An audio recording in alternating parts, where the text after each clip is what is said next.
کے ذہن میں آخری احساس یہی آیا تھا کہ وہ بھی اس آدمی کی طرح ہٹ ہو چکی ہے۔ عمران دونوں ہاتھوں میں گیس پسٹل اٹھائے بڑے ماہرانہ انداز میں چٹانوں کی اوٹ لے کر اس طرف کو بڑھ رہا تھا جہاں سے وہ چیک پوسٹ پر فائرنگ کر سکے، لیکن اسے سب سے زیادہ فکر چیک پوسٹ کے نیچے ادھر ادھر چھپے ہوئے افراد کی تھی، جن میں سے صرف ایک آدمی کو وہ چیک کر سکا تھا۔ وہ بھی اسے اس وقت نظر آیا تھا جب وہ کریک سے نکل کر چٹان کی اوٹ لے رہا تھا، لیکن عمران کو اس لیے ان افراد کی فکر نہ تھی کہ گیس فائر کرتے ہی وہ سب پلک جھپکنے میں بے ہوش ہو جائیں گے، اور اسی لیے اس نے دونوں ہاتھوں میں گیس پسٹلز پکڑے ہوئے تھے کہ وہ بیک وقت بلندی پر موجود چیک پوسٹ اور نیچے گیس فائر کر سکے کہ اچانک اس نے دور ایک چٹان سے شعلہ سا لپکتے دیکھا تو وہ اچھل کر سائڈ چٹان کے پیچھے جا پڑا۔ اس چھلانگ نے اسے بال بال بچا لیا تھا کیونکہ میزائل پلک جھپکنے میں اسی چٹان سے ٹکرایا تھا جس کے پیچھے پہلے عمران تھا۔ اس کے ساتھ ہی عمران کے حلق سے ایک انتہائی کربناک چیخ نکلی اور اس کے ساتھ ہی اس نے یکلہت مزید آگے ایک اور اونچی چٹان کی طرف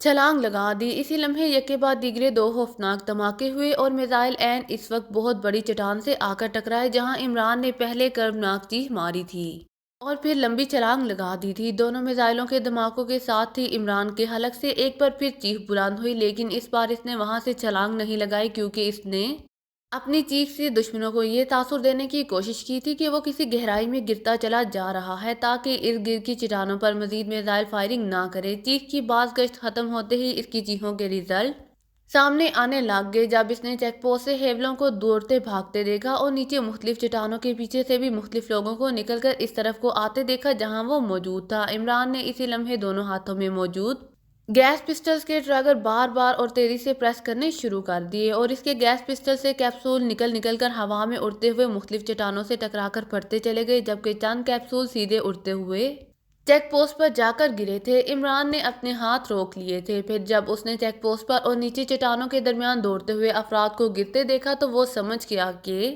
گیس کے اثرات ہر طرف پھیل چکے ہیں۔ وہ خود سختی سے سانس روکے ہوئے تھا، لیکن اس وقت وہ اس تک چٹان کے پیچھے رہنا چاہتا تھا جب تک کہ وہ دوبارہ سانس لینے کے قابل نہ ہو جاتا، کیونکہ پہاڑیوں، پتھروں اور چٹانوں کو پھلانگ کر چلنا اور دوڑتے ہوئے میدانی علاقے سے کہیں زیادہ لمبے سانس لینے پڑتے تھے، اور گیس کے اثرات فضا میں ہوئے تو وہ خود بھی طویل عرصے کے لیے بے ہوش ہو سکتا تھا۔ وہ بار بار کلائی پر بندی گھڑی میں وقت دیکھ رہا تھا، لیکن اسے یوں محسوس ہو رہا تھا کہ گھڑی کی سوئیاں جیسے حرکت کرنا ہی بھول گئی ہوں۔ گو اسے ہاتھ سے طویل وقت تک سانس روکنے میں مہارت حاصل تھی، لیکن بہرحال سانس روکنے کے اثرات جسم اور ذہن پر آہستہ آہستہ نمودار ہونا شروع ہو جاتے تھے، اس لیے وہ بار بار گھڑی دیکھ رہا تھا۔ پھر اس نے آہستہ سے سانس لی اور جب اسے گیس کے اثرات محسوس نہ ہوئے تو اس نے قدرے طویل سانس لیا اور پھر بے اختیار اس نے لمبے لمبے سانس لینے شروع کر دیے کیونکہ فضا میں اب گیس کے معمولی سے اثرات بھی موجود نہ تھے۔ چنانچہ اب وہ تیزی سے دوڑتا ہوا واپس کریک کی طرف بڑھنے لگا تاکہ اپنے ساتھیوں کو لے کر یہاں سے نکل سکے، لیکن ابھی وہ کریک سے چند قدم دور ہی تھا کہ ایک چٹان کے ساتھ بے ہوش پڑی ہوئی جولیا کو دیکھ کر وہ بے اختیار اچھل پڑا۔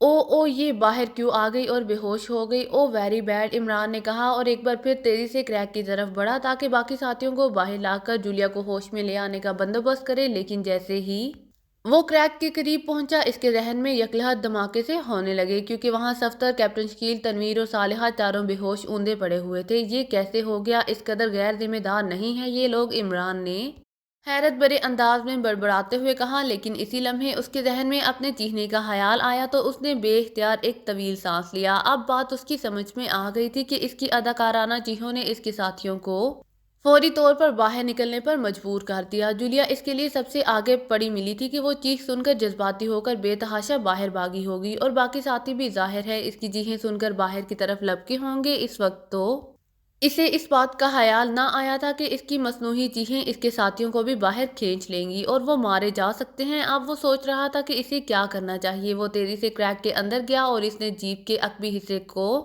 کھول کر اندر سے موجود تھیلے میں سے اینٹی گیس تلاش کرنا شروع کر دی، لیکن سب تھیلے چیک کرنے کے باوجود جب اینٹی گیس کی بوتل اسے نہ ملی تو اس کا ذہن بگ سے اڑ گیا کیونکہ وہ اینٹی گیس کی بوتل بیگ میں رکھنا بھول گیا تھا۔ اب اس کے سوا اور کیا ہو سکتا تھا کہ وہ اپنے ساتھیوں کو بغیر اینٹی گیس کے ہوش میں لائے؟ اس کی دو ہی صورتیں تھیں، ایک تو یہ کہ وہ خنجر کی مدد سے سب ساتھیوں کی گردنوں کے عقبی حصے میں کٹ لگا کر خون نکالے اور اس طرح گیس کا سرکٹ ٹوٹ جائے، اس طرح اس کے سارے ساتھی ہوش میں آ سکتے تھے۔ دوسری صورت یہ تھی کہ وہ سب ساتھیوں کو اچھی خاصی مقدار میں پانی پلائے،